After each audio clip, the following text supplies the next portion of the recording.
بسم اللہ الرحمن الرحیم۔ ایک بڑا جلیل القدر بادشاہ تھا۔ اس کے پاس ایک جادوگر تھا جو اپنے فن میں کمال رکھتا تھا۔ اس کی سلطنت گویا اس کے جادو کے بلبوتے پر قائم تھی۔ بادشاہ کے دشمنوں کو وہ اپنے جادو کے زور سے ہلاک کر دیتا تھا۔ لڑنے جھگڑنے کی ضرورت نہ پڑتی تھی۔ امرائے سلطنت اور ارکان دولت اگر بادشاہ سے ناراض ہوتے یا سرتابی کرتے تو یہ اپنے جادو سے ان کا رخ بادشاہ کی طرف موڑ دیتا تھا۔ اس طرح وہ ہر کام جادو سے کرا لیتا تھا۔ جب وہ جادوگر بوڑھا ہو گیا اور اس کو اپنی زندگی سے نا امیدی ہوئی تو اس نے بادشاہ سے عرض کیا کہ میں بوڑھا ہو گیا ہوں، میری عمر اخیر ہونے کو ہے، آپ کوئی ذہین اور سمجھدار لڑکا میرے حوالے کرتے تاکہ میں اس کو اپنا علم سکھا دوں، تاکہ میرے بعد وہ آپ کے امور سلطنت کو درست رکھے۔ چنانچہ بادشاہ نے ایک عاقل اور ہوشیار لڑکا اس کے حوالے کر دیا۔ وہ لڑکا اس جادوگر کے پاس صبح و شام حاضر ہونے لگا اور جادو کا فن سیکھنے لگا۔ راستے میں ایک راہب یعنی درویش اپنے عبادت خانہ میں رہتا تھا۔ اس وقت راہب لوگ اپنے اصلی دین عیسونی پر قائم تھے۔ ایک دن اس لڑکے نے دیکھا کہ بہت سے لوگ عبادت خانے سے نکل رہے ہیں۔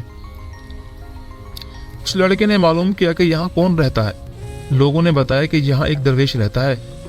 یہ سن کر وہ لڑکا بھی اس راہب کے پاس پہنچا اور اس کی باتیں سنی۔ راہب کی باتوں سے اس کا دل متاثر ہوا۔ راہب نے اس لڑکے کو دین حق اور توحید کی تعلیم دینی شروع کی تو وہ لڑکا ایمان لے آیا۔ یہ لڑکا جادوگر کے پاس جاتے ہوئے راستے میں راہب کے پاس ٹھہر جاتا تھا اور دیر ہو جانے کی وجہ سے جادوگر اس لڑکے پر غصہ کرتا تھا تو لڑکا کہہ دیتا کہ مجھے گھر میں دیر ہو گئی۔ آخر جادوگر نے بادشاہ کے پاس شکایت کی۔ بادشاہ نے لڑکے کو تاکید کی کہ ساحر کے پاس سویرے پہنچا کرو۔ اس کے درباریوں نے کہا کہ یہ لڑکا سویرے گھر سے آتا ہے، راستے میں دیر کرتا ہے۔ تو بادشاہ اور ساحر نے یہ خیال کیا کہ کھیل میں لگ جاتا ہوگا، اس لیے دونوں نے لڑکے کو خوب تنبیہ کی، لیکن لڑکا درویش کے پاس جاتا رہا۔ ایک دن یہ لڑکا راہب کے پاس سے بادشاہ کی طرف واپس ہو رہا تھا کہ کیا دیکھتا ہے کہ کسی مہلک جانور نے راستہ روک رکھا ہے۔ لوگ ادھر ادھر دونوں طرف رکے کھڑے ہیں۔ لڑکے نے دل میں خیال کیا کہ آج امتحان لیتا ہوں کہ راہب حق پر ہے یا ساحر حق پر ہے۔ یہ خیال کر کے اس نے ایک پتھر اٹھایا اور یہ کہہ کر اٹھایا کہ اے خدا، اگر اس راہب کا مذہب حق ہے تو اس پتھر سے اس جانور کو ہلاک فرما، اور وہ جانور اس سے فوراً ہلاک ہو گیا۔ لوگوں نے یہ واقعہ دیکھا تو کہنے لگے کہ اس کو جادوگری میں کمال حاصل ہو گیا ہے۔ لڑکے کی ہر جگہ تعریف ہونے لگی اور اس کی خوب شہرت ہو گئی۔ آہستہ آہستہ یہ خبر راہب تک بھی پہنچ گئی۔ اس نے لڑکے کو تنہائی میں بلا کر کہا، بیٹا، تجھ کو اللہ تعالیٰ نے بزرگی و کمال سے نوازا ہے۔ میں جانتا ہوں کہ تیرا مرتبہ بہت بلند ہوگا اور تو کسی آزمائش میں مبتلا ہوگا، لیکن یاد رکھنا میں بہت کمزور اور بوڑھا ہوں، کسی کو میرا پتہ نہ دینا۔ لڑکے سے قول و قرار لے کر راہب مطمئن ہو گیا۔ ادھر راہب کی صحبت اور انجیل مقدس کی تلاوت و اتباع کی برکت سے حق تعالیٰ نے اس لڑکے کو ولایت عظمیٰ سے نوازا، یہاں تک کہ کوڑی اور مادرزاد، اندھے اور لا علاج مریض اس لڑکے کی دعا سے شفایاب ہونے لگے۔